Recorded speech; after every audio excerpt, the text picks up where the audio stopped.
¿Me confirman si es que están viendo en pantalla, por favor?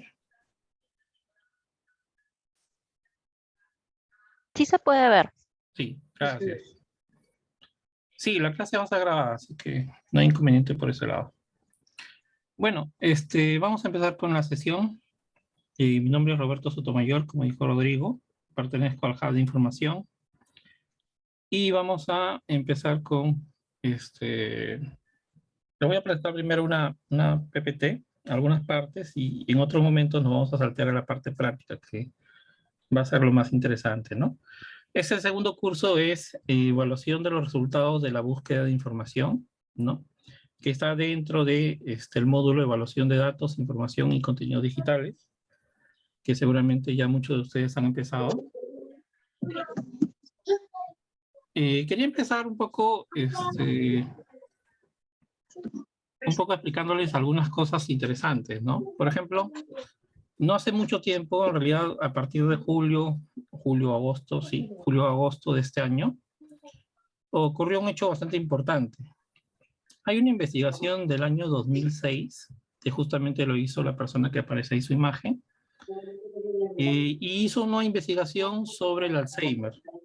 Parte de su investigación llegó a la conclusión de cuál era la causa probable que ocasionaba el Alzheimer.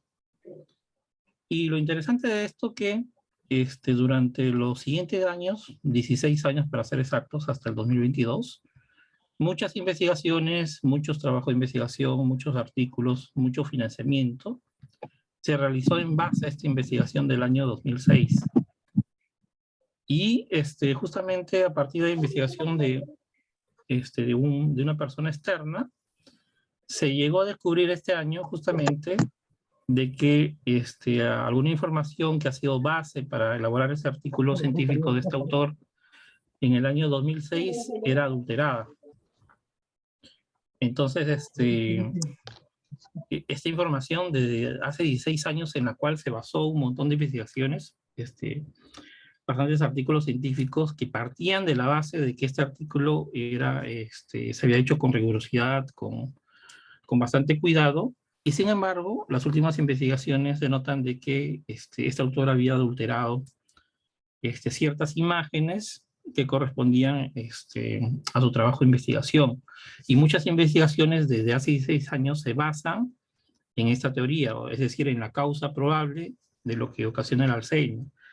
Y en la práctica, en estos 16 años, pues no se ha llegado a comprobar exactamente, clínicamente, que efectivamente es una de las causas probables del Alzheimer. Entonces, yo lo que quiero resaltar acá es de que el tema de la evaluación de la investigación va más allá de este curso. Nosotros vamos a explicarles algunas pautas, algunas consideraciones generales, pero es un tema tan, tan complejo, ¿no? De que incluso en revistas tan, tan emblemáticas como Nature, han pasado este artículo, ¿no? El 2006, ¿no? Y a raíz de la evidencia, aparentemente este autor falsificó datos, concretamente imágenes acerca de, bueno, un compuesto, un tema más específico que no voy a entrar en detalles, pero que era una de las causas probables de que ocasionaba el Alzheimer, ¿no? Y en base a este artículo, un poco que a partir de ahí se hicieron un montón de investigaciones, ¿no? Bastantes investigaciones durante los últimos 16 años, y bueno, se ha perdido financiamiento, se ha perdido tiempo, muchas investigaciones que se basaban en esto, pues han fracasado. Todavía existe esta investigación, este caso, pero es algo bien importante, ¿no? En la evaluación de la investigación en general, ya sea en el ambiente científico o académico, pues es bastante complejo, ¿no? Y tiene mucho que ver con la ética en la investigación, que bueno, es un tema que hay que reforzar en todas las instituciones, ¿no? Y esto es grave, pues, ¿no? Tantas investigaciones en base a algo y, bueno, 16 años perdidos. Eso, digamos, es el aspecto negativo, y también hay, quería mostrarles otro caso que, si bien no es negativo, pero también es interesante, ¿no? En la base de datos de producción científica, pues hay centenares de citas relacionadas a Bob Dylan en los últimos 20 años. Y esto, bueno, en realidad nació en base a una broma, a un juego que habían hecho unos investigadores hace unos 20 años, investigadores suecos, en que hicieron una apuesta en que qué tanto uno en su artículo científico publicaba o relacionaba una cita referente a Bob Dylan, ¿no? Estamos hablando, cuando hablo de cita me refiero a citas de canciones. Entonces ellos empezaron hace como unos 20 años a publicar artículos en revistas científicas bastante serias, y se veía la forma como incorporar títulos de canciones de Bob Dylan, ¿no? De tal manera de que esos títulos a su vez recibían citas de otros autores en base a la temática que estaban investigando.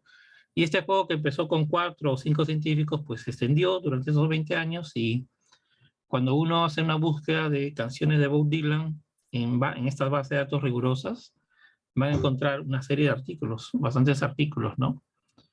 Y es un dato más que nada curioso, ¿no? El tema de las citas, en general, las bases de datos académicas y bibliométricas a nivel mundial basan el impacto de una investigación en base a las citas que uno recibe, ¿no? Entonces, quería mostrarles un poco cuáles, digamos, ciertas cosas que pueden darse de que alteran un poco el propósito final de una investigación científica o académica, ¿no? Y qué tan fácil es revertir o incidir o modificar una investigación, ¿no? Evidentemente en la práctica, muchas investigaciones se desarrollan, digámoslo, entre comillas, con faltas éticas, ¿no?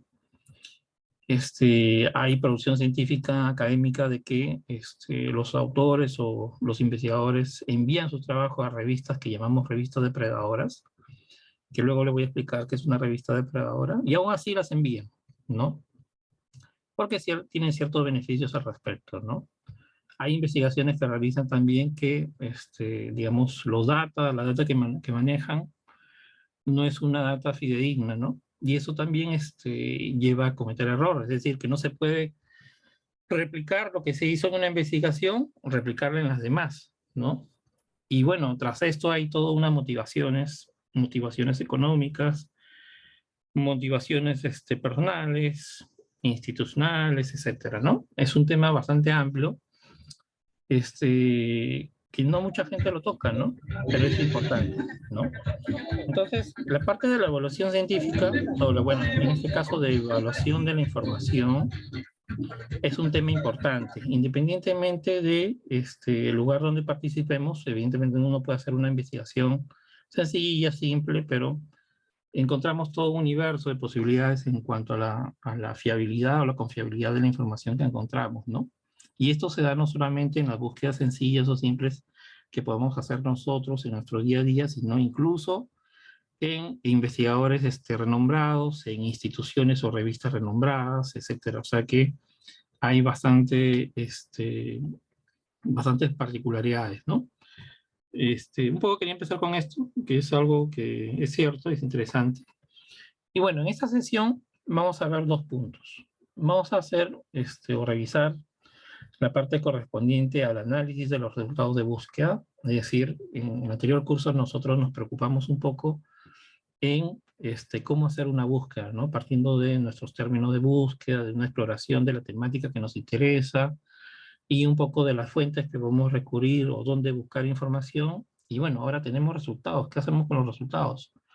Entonces, ahora corresponde la parte del análisis de los resultados de búsqueda, ¿no? Que es un proceso continuo, ¿no? O sea, no es que acabe ahí, es un volver a iniciar, es como un ciclo en que realizamos búsquedas hasta encontrar los resultados que puedan satisfacer nuestras necesidades de información, ¿no? Y en la segunda parte vamos a ver un poco más los criterios de evaluación de fuentes de información, la primera parte, porque la segunda parte la vamos a desarrollar la otra semana. Y quizás un poco esta sesión sea un poco más compleja, y vamos a entrar a una base de datos que probablemente de primera impresión pueden ser complejas, pero si ustedes practican, hacen sus búsquedas y preguntan también, pues no va a ser ningún inconveniente, ¿no? Ya en la segunda sesión, la otra semana, vamos a explorar otros temas interesantes también. Hola, hola, ¿Sí? hola. Hola. ¿Sí? Se está cruzando los audios. Ya. Perdón, ¿me estás haciendo una pregunta? No, no. Ya, ok. Sí, tengan cuidado con los audios, por favor. Bueno, entonces esos son los dos temas que vamos a ver. Vamos a continuar con esta parte de la presentación. Bueno, como ustedes recordarán, en el primer curso vimos el diseño de una estrategia de búsqueda, ¿no? Y una estrategia de búsqueda pues tiene 4 etapas. La planificación, que es justamente la parte en que nosotros diseñamos nuestra estratégica, encontramos nuestros términos de búsqueda y también lo ejecutamos, ¿no? La segunda parte de la ejecución, es decir, cuando ya, una vez que hemos escogido los términos de búsqueda que son... ¿Me escuchas? eh, Ya. Te decía que qué modalidades estarán disponibles. perdón, su micrófono, ya, ok. Bueno, y les decía de nuevo de que nuestro diseño de estrategia de búsqueda de información tiene 4 etapas. En el anterior curso, nosotros vimos planificación y ejecución. Planificación, que era un poco elaborar la estrategia, los términos de búsqueda, etcétera. Y ejecución es ya realizar la búsqueda en las bases de datos. Tanto base de datos de acceso abierto como base de datos que encontramos en el hub de información o biblioteca, ¿no? Y en este curso vamos a dedicarnos principalmente a la parte de evaluación, es decir, evaluar esos resultados, ver la confiabilidad y pertinencia de esos resultados, ¿no? Hay también una parte que le hemos agregado a este curso, que es la parte de registro, ¿no? Que es justamente dónde llevo lo que he encontrado, ¿no? Cómo lo guardo, ¿no? Esta parte de registro lo vamos a ver en este curso de forma bastante exploratoria porque lo vamos a completar en otro curso posterior, que tiene que ver con compartir información que nosotros hayamos encontrado, ¿no? Pero inicialmente lo vamos a ver así, básicamente, exploratoriamente, el tema de registro. Básicamente el curso es evaluación de los resultados de búsqueda, ¿no? No sé si acá había una pregunta. Ah, ya, ok. Gracias, buenas tardes. Muy bien. Entonces, lo que vamos a ver ahora es la verificación de la pertinencia y confiabilidad de los resultados obtenidos y, bueno, posteriormente vamos a ver el almacenamiento de los resultados que me interesan, ¿no? Bueno, el tema de la pertinencia y confiabilidad es un tema interesante porque no necesariamente cuando yo hago una búsqueda puede darse varios casos, ¿no? Puede darse el caso de que encuentre un montón de información, pero toda la información que yo encuentre no necesariamente va a ser idónea para mi investigación. Entonces, la pertinencia un poco que se enfoca en qué tanto los resultados que yo obtengo son importantes, son necesarios para el desarrollo de mi investigación, qué pertinentes son, ¿no? Puedo encontrar información muy confiable de revistas importantes, de autores importantes, pero de repente el contenido que desarrolla esa investigación no me sirva, ¿no? No me sirvan para mi investigación. No porque sea mala, sino porque el tema que he encontrado, el resultado que he obtenido, no está relacionado a mi tema de búsqueda o a mi necesidad de información, ¿no? Eso es lo que significa pertinencia. Pertinencia tiene que ver con la importancia de lo que yo obtengo, ¿no? La relevancia de la información que yo he obtenido. Relevante para mi investigación, porque puede ser relevante para otro tema de investigación, ¿no? Pero qué tan importante es para mí es el tema de pertinencia, ¿no? Qué tan importante es para mi investigación. Y la confiabilidad, pues, tiene que ver con la valoración que nosotros hacemos de las fuentes de información. ¿Qué tan confiables son? O sea, están respaldadas por una institución de prestigio, son autores importantes. Lo he encontrado en una página, respaldada por una institución, por una universidad, por un instituto de investigación, etcétera, ¿no? Entonces, son dos aspectos que siempre tenemos que tomar en cuenta cuando nosotros evaluamos resultados. La pertinencia, que tiene que ver con la relación que guarda mis resultados con mi tema de búsqueda, y la confiabilidad, que está relacionada con la evaluación que nosotros hacemos puntualmente a las fuentes que recuperamos, ¿no? Que recuperamos al hacer la búsqueda, ¿no? Entonces son temas importantísimos que nosotros debemos tomar en cuenta. Cuando nosotros hacemos una búsqueda de información, básicamente pueden darse tres circunstancias, ¿no? Uno es la cantidad de resultados que podemos obtener. A veces obtener muchos resultados es malo, porque nadie va a revisar 80.000 registros, 80.000 resultados, ¿no? Entonces, cuando nosotros obtenemos muchos resultados, pues tenemos que plantear ciertas estrategias para acotar los resultados de búsqueda y que solamente podamos visualizar lo más importante para nuestra investigación. Puede darse lo contrario también, que yo tenga muy pocos resultados, y eso puede darse por diversas circunstancias. Probablemente el tema que yo busco, pues no se está investigando actualmente, ¿no? Eso se da bastante. Puedo tener un tema bastante interesante, que me emociona, que es muy importante para mí, pero de repente no se está investigando actualmente y por lo tanto voy a encontrar poca información. También puede ser que los términos de búsqueda que yo he colocado no son los más pertinentes, ¿no? Entonces me devuelve muchos resultados o me devuelve pocos resultados, ¿no? Para eso nosotros, pues, vamos a utilizar algunas cosas que ya hemos visto la vez pasada, ¿no? Vamos a utilizar filtros, vamos a usar filtros por campos, vamos a utilizar los operadores booleanos, que como ustedes saben son tres, AND, OR y NOT. Si es que yo quiero especificar un resultado porque si yo obtengo muchos resultados y quiero hacerlo más preciso, más específico, pues seguramente voy a utilizar un operador booleano como el AND o el NOT, ¿no? En cambio, si yo tengo muy pocos resultados, pues hay varias cosas para hacer, ¿no? En un caso yo puedo verificar mis términos de búsqueda, utilizar el operador booleano OR, que es un operador que me permite ampliar mis resultados de búsqueda. Quizás no sean resultados pertinentes, pero me amplía el resultado de búsqueda de tal manera que yo pueda un poco seleccionar cuáles son las fuentes más importantes, ¿no? Muchas veces utilizamos sinónimos, utilizamos palabras o categorías donde están incluidos nuestros términos de búsqueda, o también puede darse el caso que tengamos que reelaborar la estrategia de búsqueda. O sea, una estrategia de búsqueda no es algo que está escrito en piedra, no es algo permanente, no es algo que no pueda cambiar, siempre está en constante cambio, hasta que encontremos la forma, digamos, no perfecta, pero la forma más idónea para nuestro tema de búsqueda. Y nosotros somos los expertos. O sea, cada uno de ustedes es experto en un tema.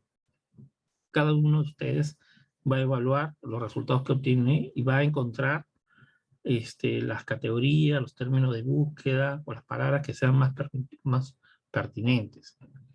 Y si no son expertos, pues recurran a los expertos, ¿no? Siempre tienen el apoyo, en este caso, de la biblioteca, de la de información, hay todo un equipo que puede ayudarlos o recomendarles algunas estrategias de búsqueda, ¿no? Pero en la medida de lo posible sean ustedes autónomos. Lo que les estoy explicando no es algo complejo, es algo que implica práctica. Las competencias digitales no es necesariamente estos cursos que desarrollamos, no es para memorizar conceptos, es para aplicar los conceptos. Es decir, para entrar y bucear en internet, en la base de datos y aprender toda una serie de conceptos o recomendaciones que se le va a dar en todos los cursos, pero las competencias digitales no se adquieren memorizando o entrando en una sesión como esta. Las competencias digitales se adquieren en la práctica, ¿no? Practicando, cometiendo errores y evaluando los resultados y volver a empezar. En eso consisten las competencias digitales, ¿no? Bueno, aparte de la cantidad, otro tema interesante es la parte de la relevancia, ¿no? Relevancia es sinónimo de importancia. ¿Qué tan importante es lo que he encontrado y va a ser importante para mí, para mi investigación? Hay opciones en las bases de datos que me permiten ordenar los resultados, ¿no? En base a la relevancia. Generalmente la relevancia en las bases de datos, hablamos de bases de datos específicamente, el tema de relevancia lo asocian o digamos lo interpreta la base de datos con la cantidad de veces que se repite los términos de búsqueda. Es decir, si yo tengo dos términos de búsqueda y efectúo una búsqueda, el ordenamiento en base a relevancia va a ser de acuerdo a la cantidad de veces que se repite esos términos de búsqueda. Generalmente es así, en la mayoría de bases de datos, ¿no?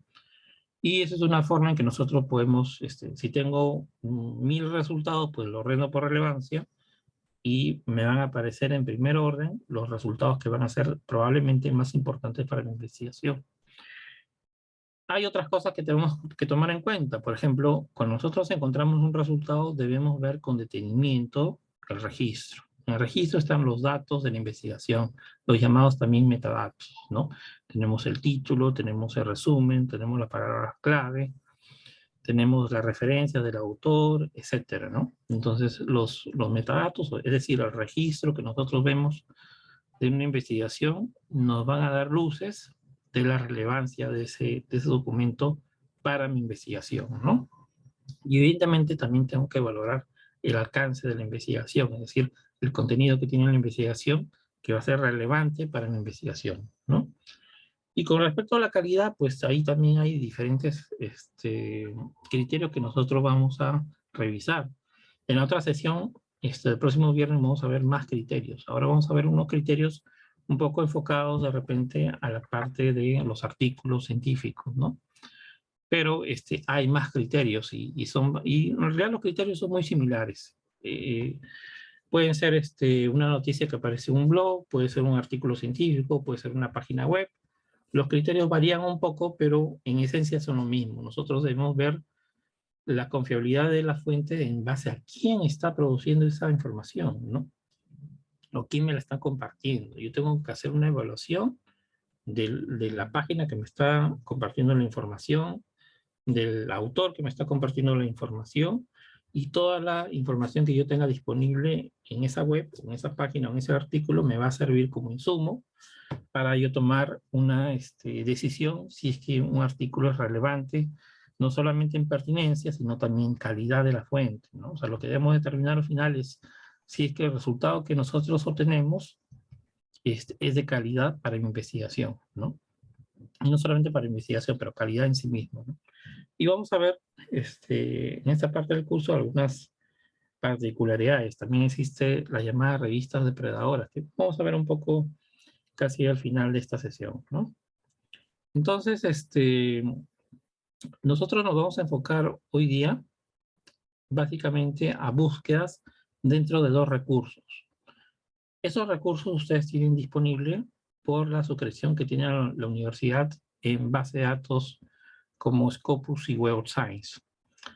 En realidad, ustedes tienen diversas fuentes para encontrar, seguramente de acuerdo a la temática que les interese. A algunos les va a interesar, por ejemplo, tesis, a algunos les va a interesar más en noticias en blog, etcétera. O sea, es muy variable la fuente de información que nosotros podemos recurrir, pero yo quería mostrarles en esta sesión dos bases de datos que son bases de datos mundiales de búsqueda de información. Lo último que nosotros nos interesa en cualquier área de conocimiento, la última investigación científica académica, la vamos a encontrar en estas dos bases, ¿no?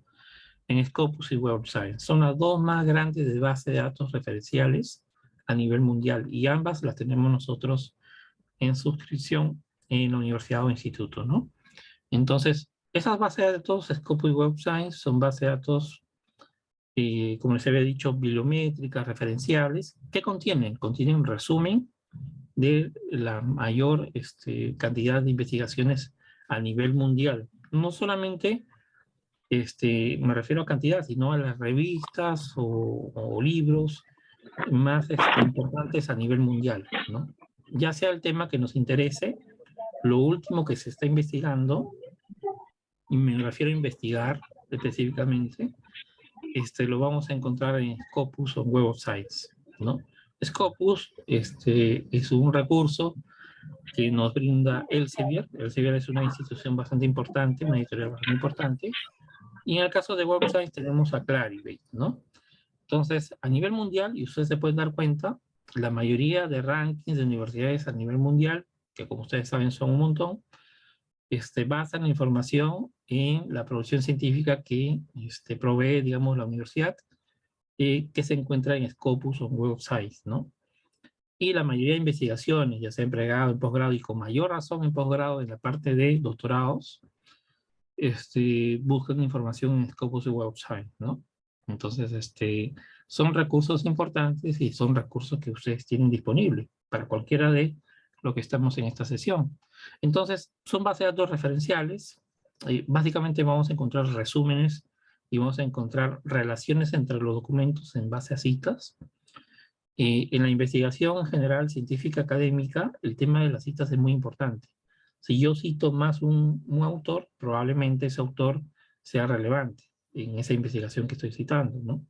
Siempre entre comillas, por la advertencia que hice al comienzo de la exposición, que hay casos y casos, ¿no? No necesariamente un artículo muy citado necesariamente va a ser relevante, pero en la mayoría de los casos sí. No necesariamente un artículo, un autor que publica una gran cantidad de artículos va a ser un autor relevante, ¿no? No necesariamente tampoco. Ni necesariamente lo que está investigando es relevante por la cantidad de artículos que publica. Todo tiene siempre unas comillas que nosotros debemos poner porque hay que analizar al final del caso, debemos analizar el resultado, es decir, la investigación. Entonces, esta base de datos es una base de datos referencial, resúmenes y citas, nos va a dar información de la producción científica y académica, y lo que vamos a encontrar acá principalmente son artículos originales, artículos de investigación, pero también hay otros tipos de artículos, ¿no? Hay artículos de revisión, artículos que provienen de conferencias, comunicaciones cortas, capítulos de libro, etc. O sea, hay bastante información, pero quizás principalmente lo que vamos a encontrar son artículos de investigación, artículos originales, ¿no? Entonces, vamos a ahorita, bueno, acá está en esta PPT que le vamos a compartir al final de la sesión, está el enlace directo a Scopus y Website para que ustedes puedan explorar, y vamos a hacer una búsqueda, ¿no? Previamente, antes de hacer la búsqueda, me había olvidado mencionarles de que en Scopus y Web Science están revistas, ¿no? Principalmente revistas, pero las revistas no están en sí mismas por, digamos, por su propia voluntad. Tienen que postular las revistas para que puedan estar dentro de Scopus y Web Science, tienen que cumplir con ciertos criterios, ¿no? Y si cumplen con esos criterios, Scopus y Web Science las admite. Actualmente en Scopus hay cerca de 40.000 revistas, y de esas 40.000 revistas, aproximadamente unas 14, 15, 16 son de Perú. Fíjense que de 40.000 revistas a nivel mundial, de Perú tenemos solamente unas 14, 15 aproximadamente. Y en Web Science ocurre algo similar, ¿no? Hay un universo entre 25.000, 30.000 revistas, y bueno, de Perú habrán unas 18, 20 que han sido admitidas. Es decir, no es fácil para una revista entrar a estas bases de datos, a estos índices. Tiene que cumplir con ciertos criterios. Son criterios de calidad y son criterios de impacto, ¿no? Entonces, por eso es que es una fuente bastante confiable estas bases de datos, ¿no? Acá le estamos enseñando algunos criterios que se usan para que una revista sea admitida dentro de Scopus. Pues hay ciertas políticas de la revista, contenidos, y más información que las revistas deben cumplir para poder ser admitidas. Y no basta con que sean admitidas, tienen que permanecer ahí. Tanto Scopus como Web Science evalúan año a año a las revistas que se encuentran en esta base de datos. Y si encuentran algún comportamiento irregular, la retiran, ¿no? Entonces, no es que una revista entre y ya de por sí se va a quedar ahí. Siempre hay una evaluación. Por ejemplo, acá en Web Science, estamos hablando de cerca de 24 criterios de calidad que deben cumplir las revistas para poder ser admitidas, y 4 criterios de impacto que también deben tomar las revistas para ser admitidas. Entonces, cuando nosotros hacemos búsqueda en Scopus y Web Science, en cierta forma podemos decir que estamos buscando en revistas confiables, ¿no? Va a depender del cuartil de la revista, pero ya ese es otro tema, ¿no? Pero son revistas en cierta forma más confiables porque han pasado por un proceso de evaluación, ¿no? En cambio, por ejemplo, en Latindex, que es también un sistema de revistas a nivel latinoamericano, hay dos opciones, directorio y catálogo 2.0. Las que están en el directorio están ahí básicamente por cumplir ciertos criterios muy mínimos, no hay una evaluación. Entonces, nosotros sí tenemos certeza en Scopus y Web Science que estas revistas sí han pasado por un proceso de evaluación, ¿no? Bueno, vamos a hacer unas pequeñas búsquedas antes de seguir con este tema de la presentación. Primero vamos a la parte práctica. Como les había dicho en algún momento, para encontrar los recursos que nosotros tenemos en la biblioteca y de repente no recuerdan dónde buscar, en Google ponen hub de información. Ya saben que hub de información es biblioteca, ya no es Zendo. Olvídense de Zendo. Entonces, entran acá, hub de información, justamente el primer resultado es este. Y el primer resultado nos lleva al portal de la biblioteca, ¿no? En el portal de la biblioteca nosotros tenemos ya varios servicios, recursos y opciones dentro de apoyo a la investigación que pueden ser de interés para ustedes, pero nos vamos a enfocar en la parte de recursos, biblioteca virtual. Que eso ya lo vimos en la sesión anterior, ¿no? Entonces ustedes entran a la biblioteca virtual y en la biblioteca virtual van a encontrar toda una serie de recursos, bases de datos, revistas, etcétera, ¿no?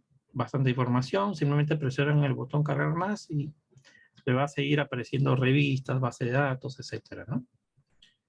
Entonces, cuando entren acá, si no tienen el enlace, pues acá tienen una opción de nombre del recurso, acá, y aquí es donde ponen el título o el nombre de la base de datos. Por ejemplo, si yo quiero entrar a Scopus, digito acá Scopus, y automáticamente me sale acá el enlace para yo ingresar a Scopus, ¿no?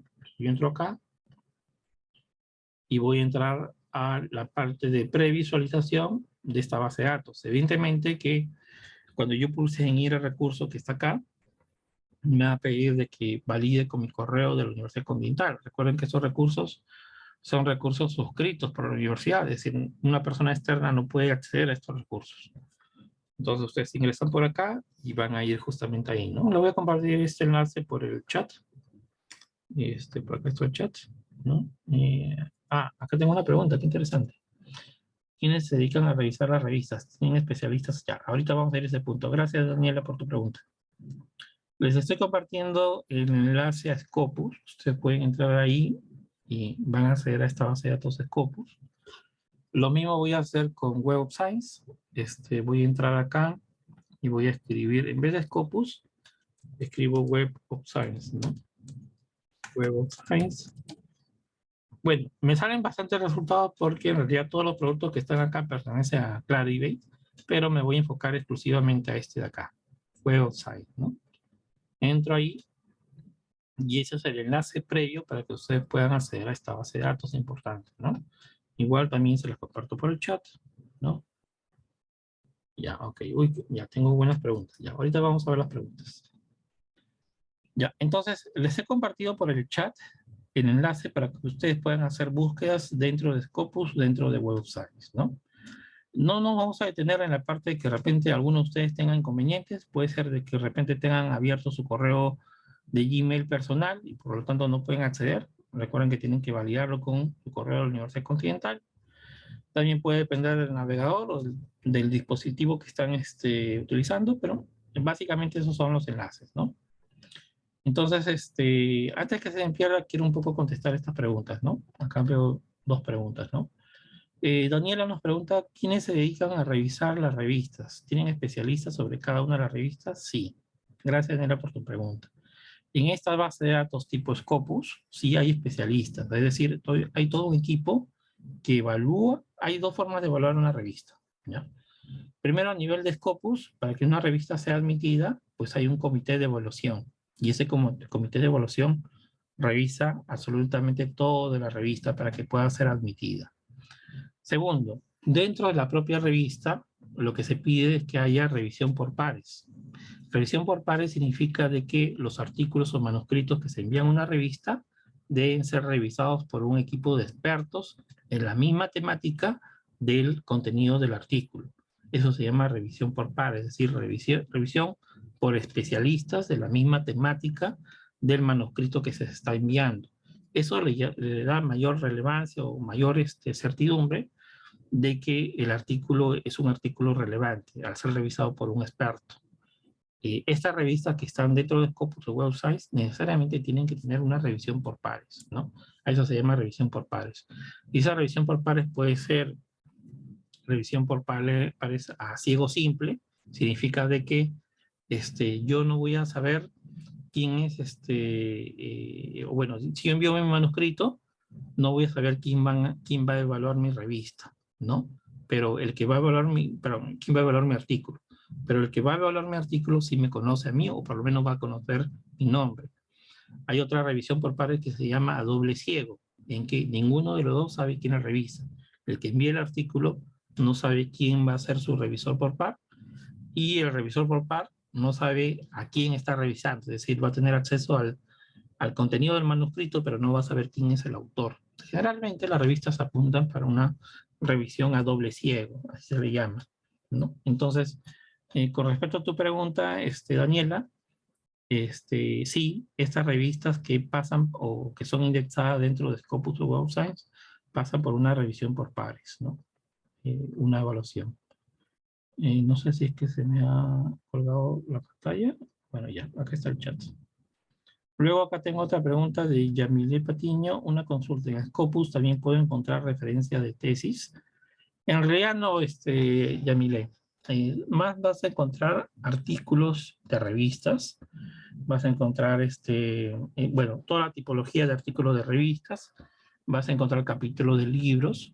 Quizás, y bueno, es lo que se está, es tendencia actualmente, aunque yo no estoy muy de acuerdo con ello, pero hay tesis que la convierten en artículos científicos. Es decir, alguien elabora una tesis y esa tesis evidentemente se difunde por los repositorios de las instituciones, pero luego también se le da un poco la oportunidad a los tesistas de que esa tesis la conviertan en un formato tipo artículo y la publiquen en una revista, ¿no? Entonces van a encontrar ustedes tesis que originalmente pues se sustentaron y luego se convirtieron, se adaptaron a un formato de artículo, ¿no? Es otra modalidad que se da, ¿no? Y que se da no solamente en el Perú, pues se da en España, en varios países. Giovanna Osorio me pregunta por qué no estoy de acuerdo con ello. Bueno, en realidad la mayoría de personas que yo he preguntado están de acuerdo con ellos, pero yo, ya es algo más personal. Ya de por sí los repositorios ya están haciendo difusión de la investigación, ¿no? Entonces, si yo convierto una tesis en un artículo, y bueno, a menos que yo en ese artículo le esté dando otro contexto, le esté dando alguna especificación interesante, otra forma de ver el artículo, la temática que he puesto en mi tesis, o un poco que si mi tesis abarcó todo un tema general, yo hago mi artículo sobre una parte específica, me parece interesante. Pero si solamente voy a transformar el resultado de mi investigación en tesis en un artículo, creo que no es necesario, ¿no? Porque ya de por sí se está difundiendo el artículo en tesis, a menos que sea algo específico, algo que quiera resaltar, una nueva investigación dentro de la revista, etcétera. Pero bueno, en eso hay muchas interpretaciones, ¿no? Yo le digo mi interpretación, ¿no? No me parece, no, no me parece mucho eso porque lo hemos visto y lo he visto más con autores de otros países que en algún momento he tenido relación, de que les obligan en cierta forma a hacer convertir su artículo de tesis, perdón, su tesis en un artículo, ¿no? Pero bueno, esos son matices de interpretaciones que cada uno tiene, ¿no? Bueno, vamos a ir a otras cosas concretas, ¿no?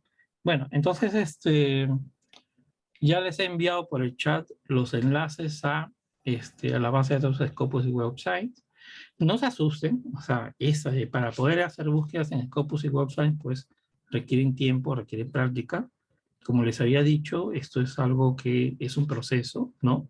No es que ustedes sigan el curso y ya al instante van a ser expertos en competencias digitales. Tienen que practicar, tienen que llevar a la práctica, ¿no?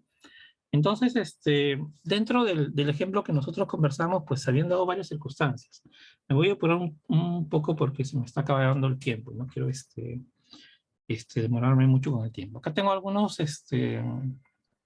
temas interesantes. Por ejemplo, voy a hacer una búsqueda con este tema, ¿no? Servicio al cliente, que es un tema muy interesante. Entonces, como yo les había dicho, cuando ustedes, en este caso voy a hacer un ejemplo en Scopus, voy a hacer una búsqueda, ¿no? Entonces yo tengo, me había olvidado decirles, en Scopus y Web of Science ustedes tienen que hacer la búsqueda con términos en inglés, necesariamente, ¿no?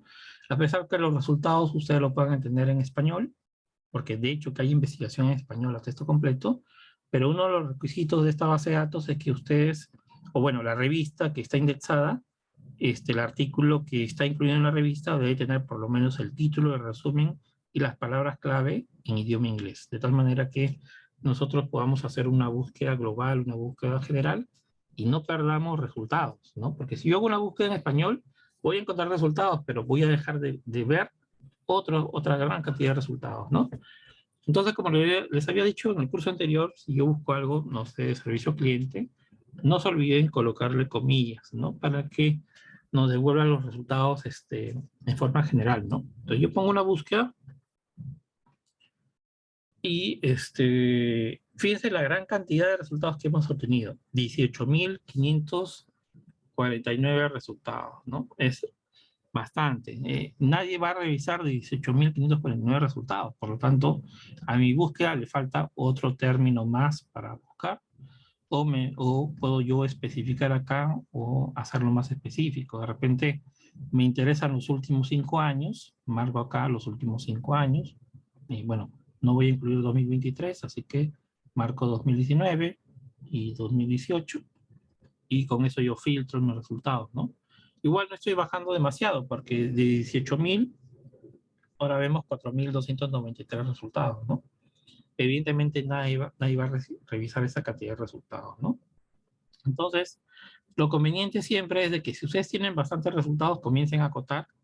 Acá en la parte izquierda ustedes tienen para acotar por año, por autor, por áreas temáticas, por tipo de documento. De repente solamente me interesan artículos, pues marcaré acá artículos, por fuentes, que son las revistas, o por alguna terminología. Incluso por idioma, si ustedes van al final, fíjense que la mayoría de documentos que se publican en revistas indexadas en Scopus, y bueno, esta tendencia se ve también en Web of Science, son artículos en inglés, ¿no?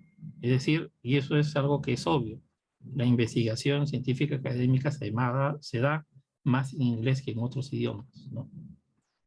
Entonces yo podría usar todos esos términos para poder acotar o hacer un poco más específica mi búsqueda, ¿no? Pero yo también puedo regresar a mi búsqueda. Vamos a hacer otra búsqueda de nuevo, que creo que se fue. Ya, entonces, yo acá tengo un botoncito que puedo añadir más búsquedas, ¿no? Entonces acá tengo servicio cliente. Vamos a probar Perú, ¿ya?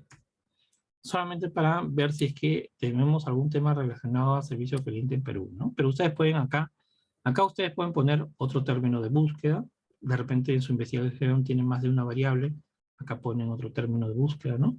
Y fíjense que esos dos términos se relacionan por estos operadores booleanos que ya vimos también anteriormente. Hay 3 operadores booleanos: AND, OR y ANOT, ¿no? Entonces hago mi búsqueda y evidentemente he bajado enormemente los resultados, ¿no?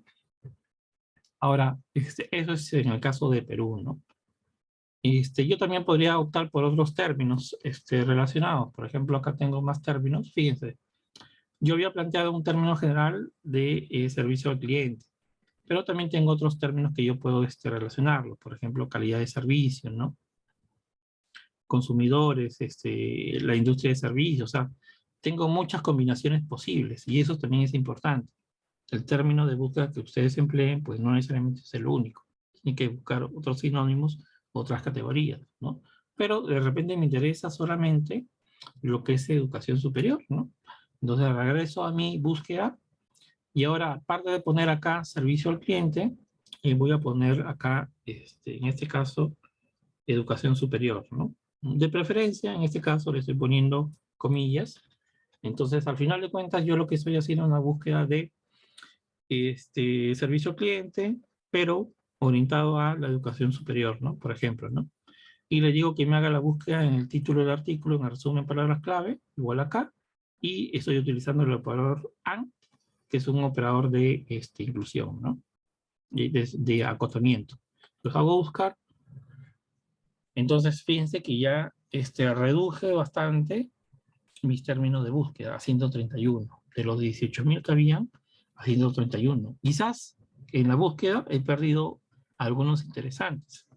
Voy a regresar de nuevo y vamos a hacer algo más. Fíjense que acá, en este segundo término de búsqueda, de ecuación superior, le voy a poner, acá también yo puedo poner el operador booleano, en este caso voy a poner el operador for, y le voy a poner university. Ya, voy a poner university, porque está relacionado, ¿no? Acá es educación superior, university, ¿no? Y claro, yo podría ponerle con Y o con una IS, ¿no? En plural, ¿no? Pero para evitar eso, recuerden el curso anterior, le ponemos acá un asterisco. El asterisco me ayuda a encontrar resultados sin importar cómo termine la palabra, manteniendo la raíz, ¿no? Entonces, así es, perdón, ahí sí está lo correcto, ¿no? Entonces, voy a hacer una búsqueda con servicio cliente, pero que me busque a la vez resultados que tengan educación superior o que tengan la palabra university, pero la raíz, ¿no?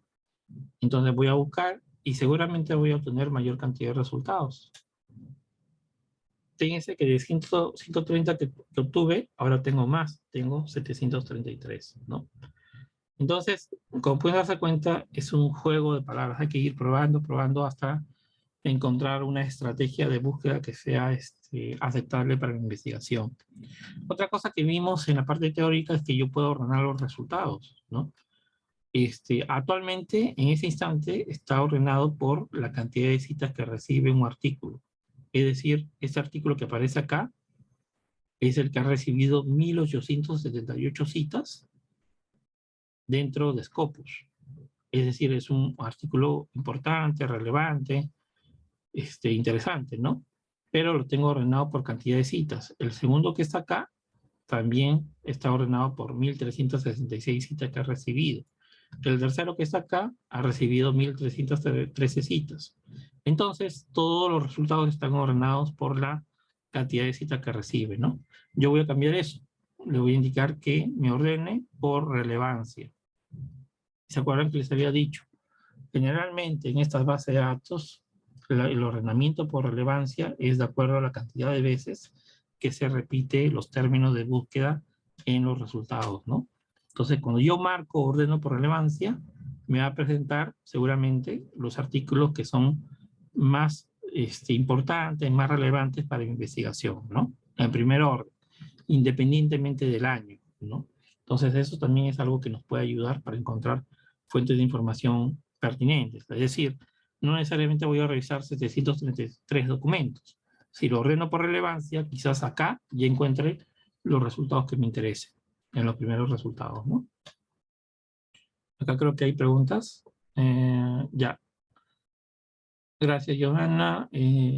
Moche dice, una pregunta que quizás es menos importante. Al usar información de las revistas, ¿puedo uno tener problemas con respecto a derecho de autor? Si es que use combines. Ya. Por lo que te entiendo, no. O sea, tú cuando encuentras información importante que la quieres agregar a tu investigación, simplemente la citas, ¿no?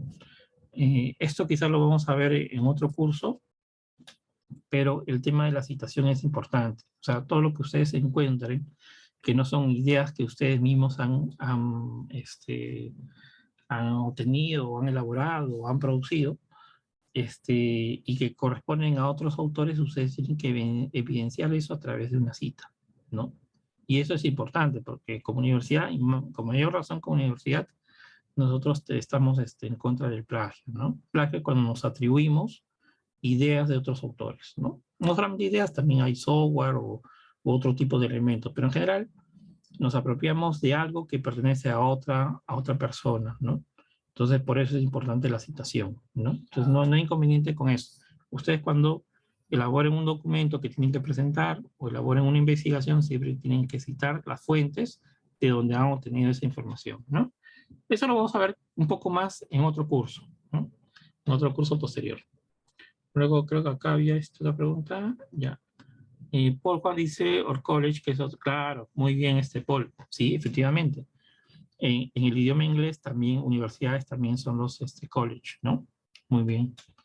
¿Dónde recomienda hacer búsqueda de referencias para tesis? Ya, Elizabeth me recomienda. Ya. Esta parte de tesis va a ser lo último que le voy a explicar hoy día. No estaba dentro del temario, pero por tu pregunta, Elizabeth, lo voy a añadir. Hazme acordar, por favor, 5 y 20, ¿ya? Para no irnos por otros temas. Pero sí, lo voy a tener pendiente, Elizabeth. Gracias. Bueno, entonces he hecho una búsqueda y como ustedes pueden darse cuenta, la he acotado, ¿no? La he hecho más específica. De lo que era un montón, ahora la he hecho más específica, ¿no? Hay un ejemplo que quiero replicar a pesar que está dentro del temario que ustedes han hecho, que es este de acá, ¿no? Yo una búsqueda, por ejemplo, de plagio, ¿no? Y pongo Latinoamérica, ¿no? Ese es un ejemplo que nosotros lo vimos en una de las diapositivas del curso. Y bueno, de repente estoy haciendo una investigación acerca del plagio en Latinoamérica y yo pulso en buscar, ¿no? Entonces, no tengo muchos resultados, tengo 12. No significa que yo he hecho una mala búsqueda, pero tengo que buscar alternativas para que me ayuden a encontrar mayor cantidad de resultados. A veces no es posible porque el tema que se nos ocurre, de repente en un contexto global, no es un tema que se haya investigado bastante, ¿no? Pero muchas veces es porque nosotros debemos probar otros términos de búsqueda, lo que les había dicho. No basta con los términos que ustedes se encuentran a la primera, tienen que probar. Esto es probar, equivocarse y probar y seguir probando, ¿no? Es así. Entonces, por ejemplo, acá habíamos puesto el plagio y habíamos puesto Latinoamérica, porque de repente no necesito investigación en otros contextos, solamente en Latinoamérica, ¿no? Y en el ejemplo que les habíamos propuesto, les habíamos puesto hacer esto, ¿no? Por ejemplo, como les había dicho, nosotros, aparte de acá utilizar el operador booleano AND, OR y NOT, también podemos colocarlo acá al costado, ¿no? Entonces yo, por ejemplo, puedo colocar el operador OR, que recuerden que es unión, según lo que vimos el ciclo pasado, perdón, el curso pasado, y ahora estoy poniendo un término relacionado, que en este caso es integridad académica. Integridad académica es un tema muy relacionado con el plagio, ¿no? No es sinónimo, es decir, integridad académica son todos los valores que nosotros, y especialmente como institución educativa, plasmamos o queremos que nuestros estudiantes tengan, ¿no?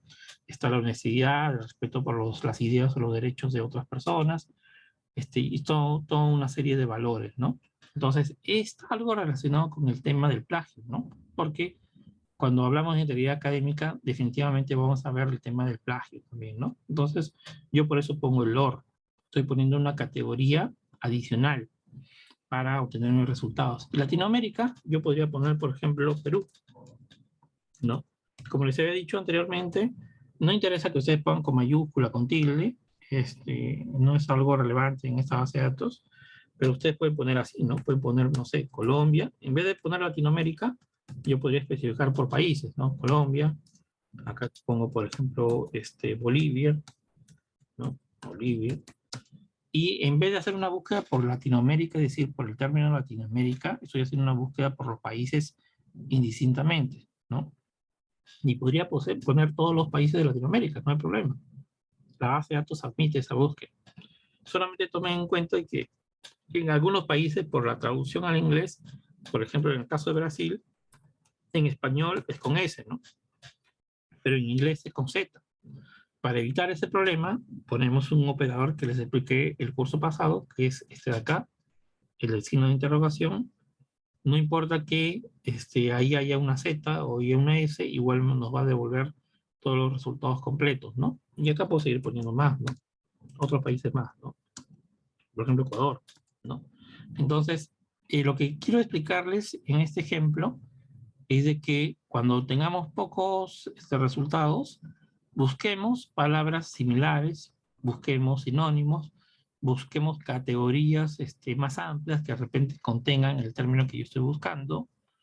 Y si tengo un término general, que por ejemplo es América Latina, pero puede ser Europa u otra cosa, de repente yo puedo hacerlo específicamente por los países que son de mi interés.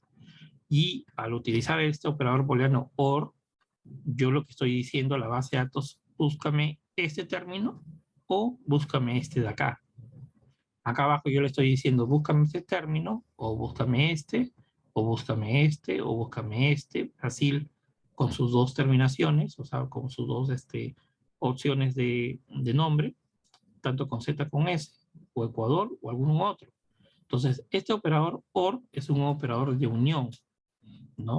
Me devuelve de uno o me devuelve del otro. De tal manera que yo, al final, cuando pulse acá en buscar, voy a encontrar mayor cantidad de resultados, ¿no? Voy a encontrar mayor cantidad de resultados. En resumen, nosotros utilizamos el AND para acotar y utilizamos el OR para ampliar resultados. Cuando utilizamos el AND, acoto mis resultados, son más específicos, quizás más relevantes para mi investigación. Cuando utilizo el OR, yo amplío mis resultados de búsqueda, pero probablemente no sean tan relevantes. Ahí hay un riesgo, ¿no? Y bueno, esa es una búsqueda que hemos hecho en Scopus, ¿no? Igualito podemos hacer en website. Voy a buscar acá otros términos de búsqueda que tenemos por acá. Por ejemplo, ese es un término interesante. Educación a distancia. Entonces me voy a Web Science. En Web Science pongo acá educación a distancia. Por ejemplo, de repente es el tema que me interesa, ¿no? Y como son dos palabras, lo pongo con comillas, ¿no? En la recomendación, para que me devuelva los resultados exactamente.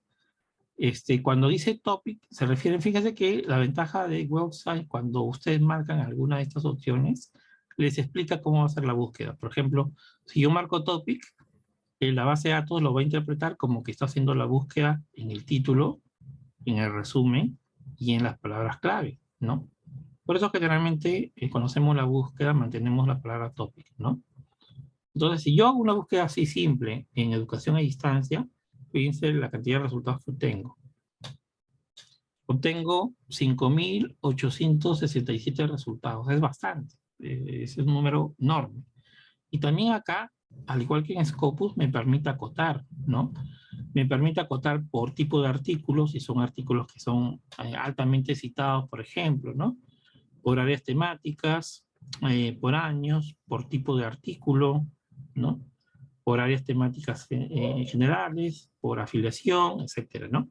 Pues tengo varias opciones para acotar, ¿no? Para hacer la búsqueda. Pero yo lo que quiero resaltar en esta búsqueda es que educación a distancia nos ha devuelto 5.867 resultados. Es bastante.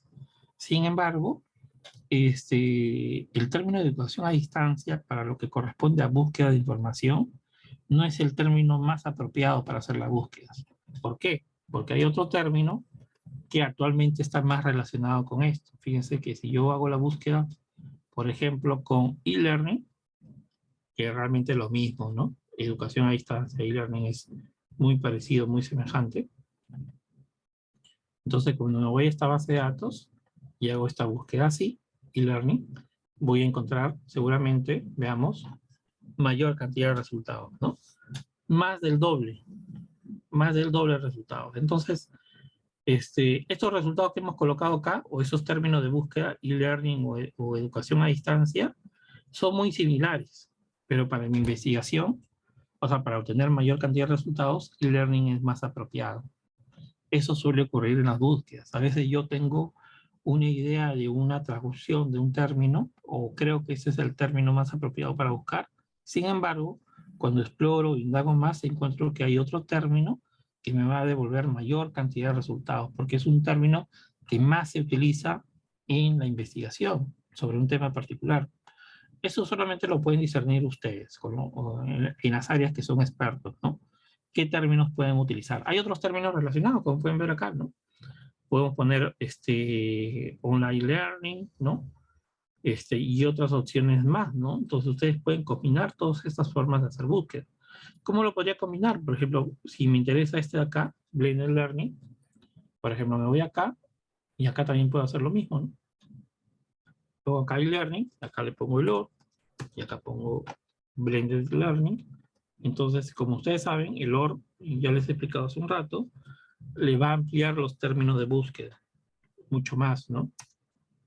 Entonces, cuando llego a la búsqueda, me van a salir mayor cantidad de resultados, ¿no? Entonces, en resumen, no se cierren con un solo término de búsqueda, exploren otros términos de búsqueda.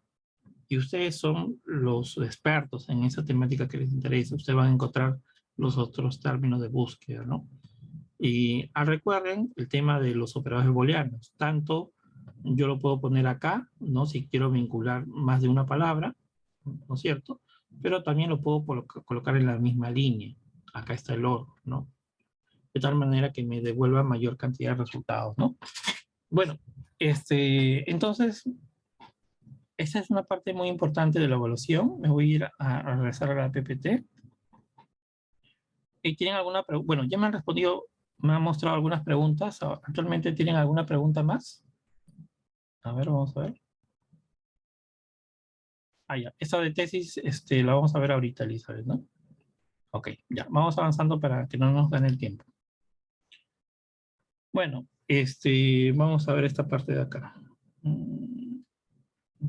Vete para acá. Acá. Ok. Esperemos un ratito. Paso que me dan para que tome algo. Ya. Entonces, vamos a ver ahora. ¿Qué es esto? Ya.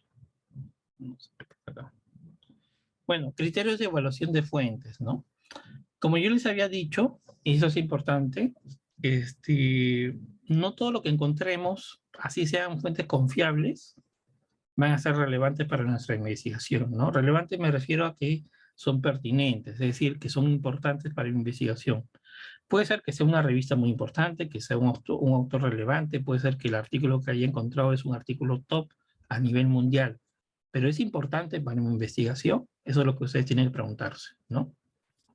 Siempre es bueno que contrasten las fuentes de información, ¿no? O sea, ustedes tienen que examinar, revisar si es que esas fuentes de información son confiables, ¿no? Y generalmente cuando nosotros evaluamos fuentes de información, nos valemos de diferentes opciones para poder validar o confiar en esa fuente de información, ¿no? Y vamos a explicar un poco de eso.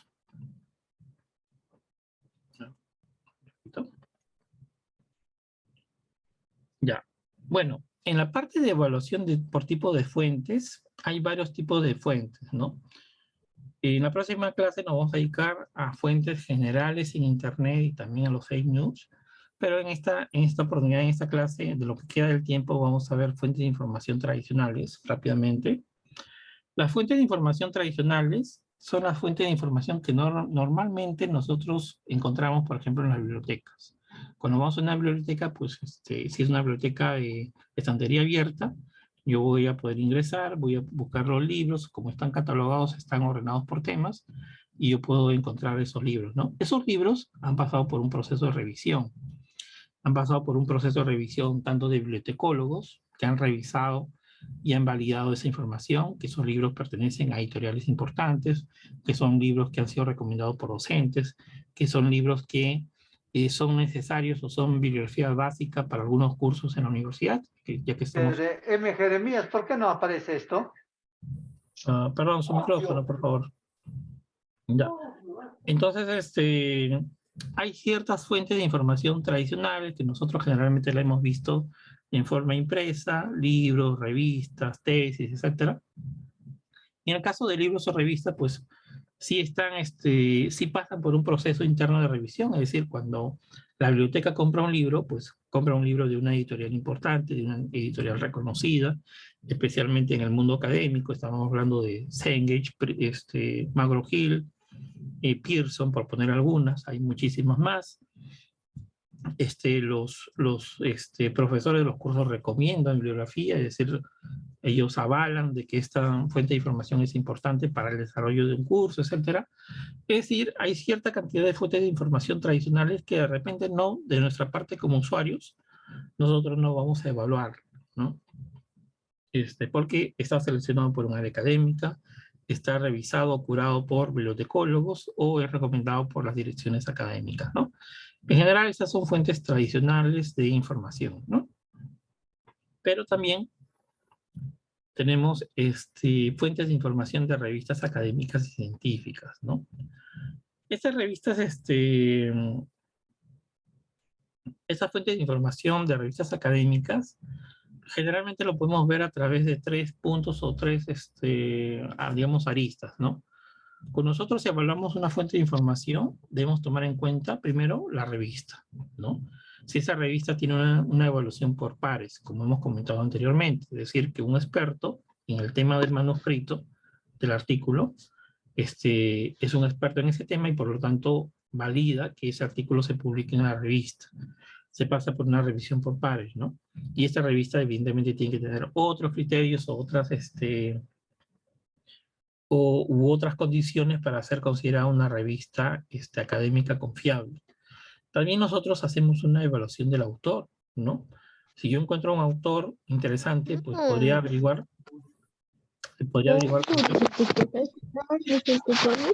Disculpe su micrófono. Ya. Yo también puedo hacer una evaluación por autor, ¿no? Es decir, ese autor ha publicado bastante, cuántas citas ha recibido, si es un autor seminal. Autor seminal son los autores que inician una temática de investigación. Generalmente son los primeros que investigan sobre una temática, ¿no? Autores tendencia son los autores que más han investigado sobre un tema, ¿no? Y los autores que tienen índice H, bueno, el índice H es una medición entre los documentos que publica un autor y las citas que recibe, ¿no? Que lo vamos a ver rápidamente en un momento.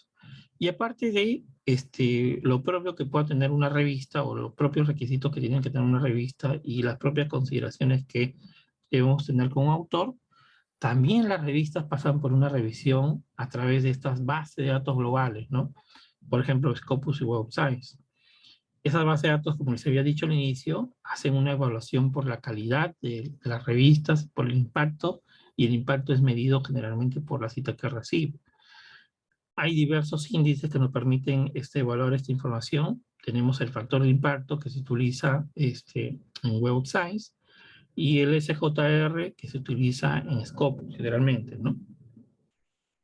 Antes de entrar a la aplicación, un poco para que lo vamos a ver también en la práctica, este es el índice H. El índice H es un indicador que me permite evaluar el impacto de un investigador, ¿no? Y eso está basado en los documentos que ha publicado un autor y las citas que ha recibido. Y en base a eso, en base a esta relación, sale un numerito. Ese numerito, en este caso del ejemplo, es el índice H45. Mientras más grande es este numerito, el impacto de este autor es mayor, ¿no? Siempre entre comillas, porque como ya hemos dicho, cualquier métrica dentro de Scopus, dentro de Web of Science, puede alterarse, incluso negativamente, ¿no? Entonces, por ejemplo, si alguien tiene un índice H de 45, significa que en al menos 45 artículos del total de artículos que ha publicado, ha recibido al menos 45 citas. Si yo tengo un índice H100, significa que en al menos 100 artículos del total de publicados, ha recibido al menos 100 citaciones, ¿no? Entonces, esta es una medida, es un indicador muy utilizado, lo utiliza por ejemplo con CITEC, en España y en otros países de Sudamérica se utiliza bastante para medir la productividad de un artículo, de un autor. Sin embargo, tiene sus detractores, ¿no? También tiene sus detractores. Otro índice importante que se utiliza es el factor de impacto. El factor de impacto nosotros lo vemos, por ejemplo, en Web of Science. Web of Science utiliza el factor de impacto para rankear revistas, aunque también hemos visto que rankea autores, pero principalmente rankea revistas. ¿Cómo se calcula este factor de impacto? Pues es una división, es un número bien fácil de obtener. Por ejemplo, si yo quiero obtener el factor de impacto del 2021 dentro de Web of Science, lo que tengo que hacer es colocar las citas que yo he recibido en 2021, es decir, en el mismo año, de documentos publicados en 2 años anteriores, en el 2019 y 2020. Todo eso dividido entre el número de ítems citables. Cuando yo hablo de ítems citables, me refiero a artículos de investigación o artículos originales y artículos de revisión. No otros tipos de artículos, solamente esos dos. Entonces, esta es una métrica en realidad bien fácil de calcular, no lo tenemos que calcular nosotros, lo calcula la misma Web of Science, y en base a este indicador hace rankings de revistas, y nosotros podemos saber cuál es la revista que es más top en un área del conocimiento, y así tenemos una categoría, por ejemplo, a ver, medio ambiente. En base a eso clasificamos todas las revistas que están dentro del medio ambiente en base al factor de impacto, ¿no? Y también en base al factor de impacto y en base a esta clasificación, generalmente se divide por cuartiles. Es decir, por ejemplo, si yo tengo 100 revistas en medio ambiente, yo ranqueo esas revistas en base a este factor de impacto y el primer 25% pertenecen al cuartil 1, el siguiente 25% al cuartil 2 hasta el cuartil 4. En teoría, las revistas de cuartil 1 son las revistas más influyentes, las que tienen más impacto, las que tienen más impacto en las áreas académicas o de investigación. Y las de cuartil 4 no es que sean revistas malas, pero tienen menor impacto en base a este indicador, ¿no? Igual como tenemos el factor de impacto en Web of Science, pues también en Scopus tenemos el SJR, ¿no? Y a eso sí lo vamos a ver en la práctica, ¿no? El factor de impacto son las citaciones recibidas en un año de documentos publicados en los 2 años anteriores, dividido por el número de documentos citables de los 2 años anteriores. No se preocupe, no tienen que memorizar esto. Lo importante es de que hay formas de medir el impacto de una investigación, ¿no? No son las ideales, porque igual, como hemos visto, pueden incidir al error, ¿no? Pero hasta ahorita, digamos, es lo más, las mediciones más confiables que tenemos, ¿no? Ya, ese es otro tema que lo vamos a ver al final, ¿no? Quería mostrarles un poco de lo que les he conversado. Entonces, ¿tienen hasta acá alguna pregunta antes de irme a otro tema? No tenemos mucho tiempo por lo que veo. No, profesor, todo claro. ¿Sí? Ya, perfecto. Voy a seguir mejor con la PPT y luego ya terminamos en la parte final, ¿ya? Gracias. Miren, esa imagen es bastante gráfica, ¿ya? Igual como hemos visto que hay revistas interesantes, hay revistas muy importantes en que en base a esos indicadores que hemos visto del factor de impacto, o otro que no lo hemos visto a detalle, pero lo vamos a ver rápidamente, que es el SJR, que es un indicador de Scopus. También existe, y es bueno saberlo, revistas depredadoras, ¿no? ¿Y por qué se le llama revistas depredadoras? Son revistas de que aparentemente están interesadas en la investigación científica, en la difusión de la investigación, pero internamente lo que buscan es lucrar con la investigación. ¿Qué hacen estas revistas? Pues estas revistas tienen ciertas características. Una de las más relevantes es que estas revistas no tienen un buen filtro con los artículos, es decir, realmente no les importa filtrar los artículos. Reciben artículos a pesar de que el artículo pueda tener una calidad mala, ¿no? Porque a ellos lo que les interesa es lucrar. Generalmente son revistas que te cobran por enviar un manuscrito y, bueno, han accedido de alguna forma a estar de repente dentro de Scopus Web of Science, y por ese motivo de que han accedido a estar dentro de Scopus Web of Science, pues ya su objetivo ya no es el de crecer o hacer más investigación con miras a resolver un problema de la sociedad o del mundo. Lo que quieren es lucrar, nada más, ¿no? Y por eso cobran por manuscrito y plantean toda una estrategia para extraer a autores, instituciones, etcétera, para que publiquen en su revista, ¿no? Entonces, por eso la imagen es bastante evidente, ¿no? O sea, te dan la forma como un corderito, pero al final ahí vemos que hay otros intereses subalternos, ¿no? Estas revistas depredadoras tienen ciertas características, ¿no? Tienen unas ansias por recibir manuscritos. Es más, a muchos, y yo lo he visto, muchos docentes le llegan correos de revistas para que publiquen, ¿no? Les dan toda una serie de facilidades para que publiquen, ¿no? Y eso es sospechoso, ¿no? Entonces, parte de un poco de esto de analizar las fuentes es tomar alerta de lo que nos están ofreciendo, ¿no? Generalmente estas revistas también no se enfocan en un tema en particular, o sea, incluso en su nombre, abiertamente ponen un nombre de la revista muy amplio y el alcance de la temática de la revista es bastante amplio. De tal manera que no se enfocan en lo particular, se enfocan en lo general, ¿no? Al enfocarse en lo general significa que reciben artículos de cualquier tipo, ¿no? Y eso de por sí ya es una señal también que nos puede poner en alerta, ¿no?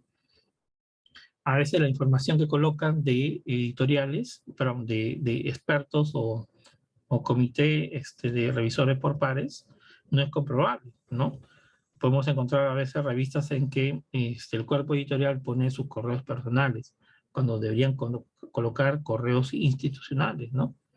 Es bien raro, ¿no? Que alguien coloca su correo @hotmail, cuando lo lógico que un investigador relevante coloque su correo institucional.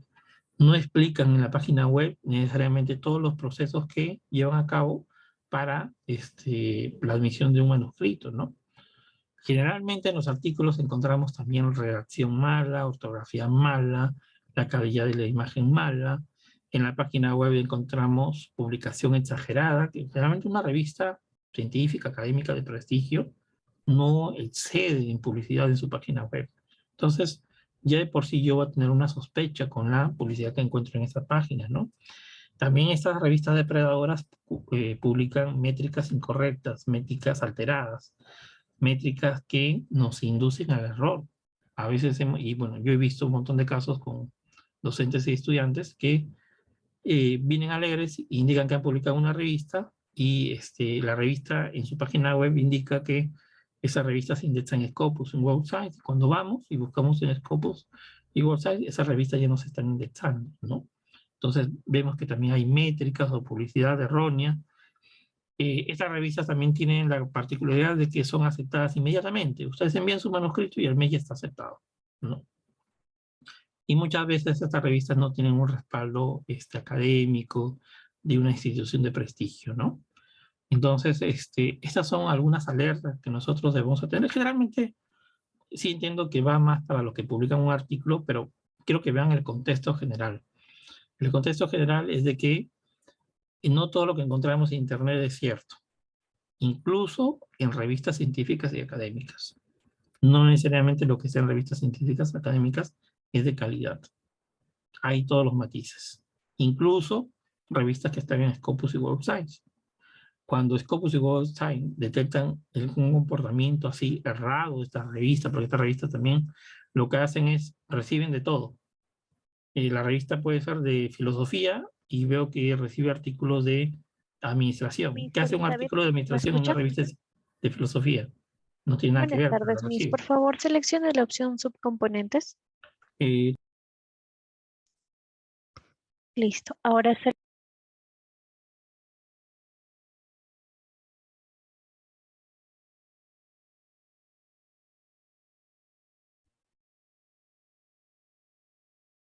Roberto, no se te escucha. ya. Mucha de la información que nosotros encontramos en internet, en redes, en blog, en cualquier caso, lo importante o lo que se tiene que llevar a esta reunión es que tiene que pasar por un proceso de evaluación de ustedes. No todo lo que ustedes reciben, ya sea en una revista académica, en un blog, en una noticia, etcétera, es verdad. O sea, siempre tienen que tener un espíritu crítico, ¿no?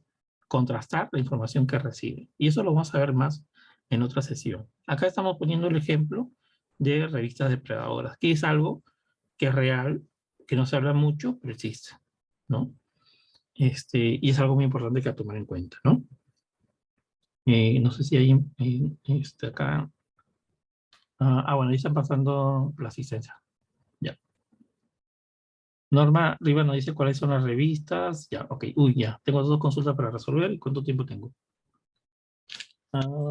Ya, tengo 5 minutos ya. Voy a avanzar rápido esto de acá. Disculpen, porque quiero resolver. Ya. Fíjense, para encontrar revistas depredadoras, generalmente para, digamos, saber cuándo hay una revista depredadora, yo les recomiendo estos enlaces, ¿no? El Chimago Ranking, donde me muestra las principales revistas que están en Scopus, y aún así cuando yo entro ahí y yo busco una revista en particular, voy a encontrar información acerca de esa revista, ¿no? El Master Journal List es una lista de revistas que pertenecen a Clarivate, que también lo voy a enseñar ahorita brevemente, y que también me ayudan a saber si una revista está en Web of Science o no. El MIER es una iniciativa de la Universidad de Barcelona en que me permite saber dónde está indexada una revista. Es muy importante, ayuda bastante y da bastante información. Y esta opción que aparece acá es una organización interesante que es lo que te permite o te brinda pautas para detectar alguna revista depredadora, ¿no? Igual también han habido otras opciones, realmente van a encontrar varias en internet. Una de ellas es la lista de Bell. La lista de Bell es una lista que, bueno, es una lista que está accesible a texto completo, ahorita la vamos a ver, que te indica o te informa de revistas posiblemente depredadoras y editoriales posiblemente depredadoras, ¿no? Entonces es algo que ustedes deben tener alerta, ¿no? Y ahorita lo vamos a ver rápidamente. Ya, entonces vamos a ver un poquito eso antes de acabar. Voy a ir a los enlaces. Por ejemplo, este enlace de acá es el Master Journal List. Ese Master Journal List, acá yo puedo poner el nombre de una revista y me va a dar información si que la revista se encuentra dentro de Web of Science. Este Master Journal List está en la PPT que le vamos a compartir, así que el enlace lo van a encontrar ahí. Luego tenemos el SJR. Esta página o Journal Imago es elaborado por un instituto y está en base o está desarrollado en base a la información que hay en Scopus. Entonces acá yo puedo buscar alguna revista importante, simplemente pongo el nombre de la revista y voy a encontrar cierta información de la revista, ¿no? El MIAR, que les había dicho, esa es una iniciativa de la Universidad de Barcelona en que yo puedo poner acá una revista y me va a indicar si que la revista está indexada o no. Entonces, cualquier revista que ustedes encuentren la pueden poner acá y les va a dar bastante información de la revista, ¿no? Esta opción de acá es también muy interesante. Es una organización que lo que provee es de, por ejemplo, un checklist de que ustedes tomar en cuenta, por ejemplo, para revistas o para libros. Simplemente lo descargan en PDF y cogen el idioma en que lo van a descargar. Y es un checklist muy interesante para que ustedes sepan si es que una revista o editorial de un libro es una revista confiable o no, ¿no? Entonces, todo eso acá son ejemplos gratuitos, tanto el SJR, que es acá, el Master Journal List es gratuito, el MIER también es gratuito en la Universidad de Barcelona. Esta iniciativa también es gratuita, es interesante. Y acá está la famosa lista de Bell, ¿no? La lista de Bell te pone una lista de las probables revistas o editoriales que muy probablemente son revistas depredadoras, ¿no? Entonces, ya incluso ustedes entran a cualquiera de acá y pulsan y van a encontrar que ya no existe. ¿Por qué? Porque la revista ya cambió la URL. Y incluso a veces cambian el nombre de la revista para no ser detectadas por estas iniciativas, ¿no? Entonces hay mucho,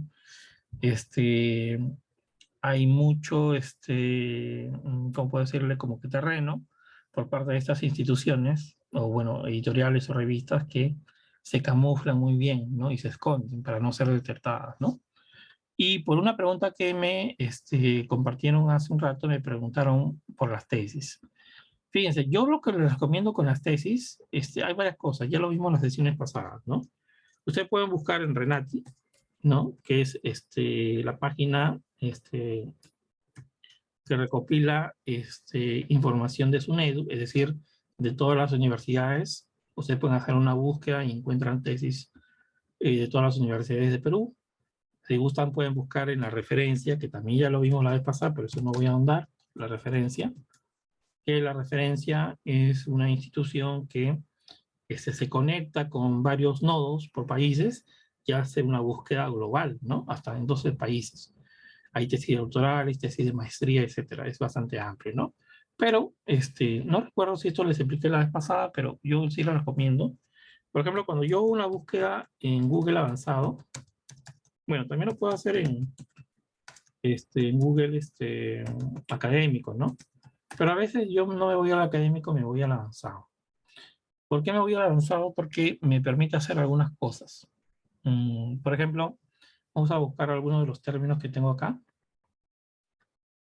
Vamos a poner, por ejemplo, acreditación académica, ¿ya?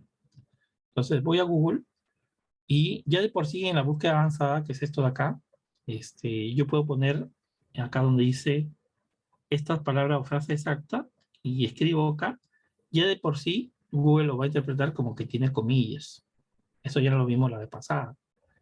Y yo puedo agregar también alguna otra palabra. Por ejemplo, yo generalmente cuando quiero buscar tesis en otro idioma, pongo la palabra repositorio, ¿no? Inglés. Puedo ponerlo en español también, ¿no? Entonces, lo voy a poner mejor en español, repositorio, porque estoy poniendo el término en español. Repositorio, acreditación académica, y pongo buscar. Entonces, los resultados que voy a obtener en Google, fíjense que me enlazan a repositorios institucionales. Como he puesto la palabra en español, generalmente me van a salir repositorios, primero de instituciones de Perú, quizás de América Latina, y así, ¿no? Entonces, fíjense que todos empiezan con repositorio. Deben ser tesis, ¿no? Deben ser tesis, ¿no? Si yo hubiera puesto la búsqueda en inglés, entonces hubiera puesto mi búsqueda acá en inglés, ¿no? Coloco acá en inglés, y acá en vez de repositorio pongo repositorio, ¿no? Entonces, hago la búsqueda, y fíjense que me está buscando con comillas acreditación académica, y como le había puesto repositorio en inglés, me va a enlazar a repositorios de otros países, pero en idioma inglés, ¿no? Principalmente en inglés, ¿ven? Y la mayoría de estos resultados son tesis. Entonces, es una forma también de buscar tesis en español o en inglés, dependiendo de su necesidad de información, ¿no? Bueno, ya estamos acabando, en realidad ya hemos acabado. No sé si tienen alguna pregunta más.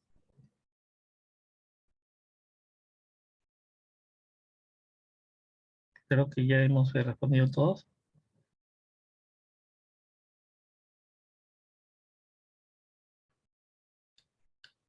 Ok. Y bueno, de mi parte, les agradezco por su participación. Sé que la reunión ha sido corta, pero tenemos que respetar el tiempo.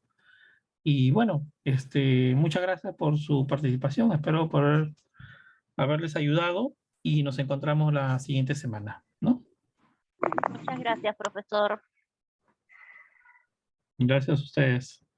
Muchas gracias. No, chao. Gracias. Gracias, porque vamos a decir chao. Gracias. Muchas gracias. Gracias. Gracias. Buenas tardes. Gracias, buenas tardes. Muchas gracias. Gracias. Hasta luego. Buenas tardes. Gracias.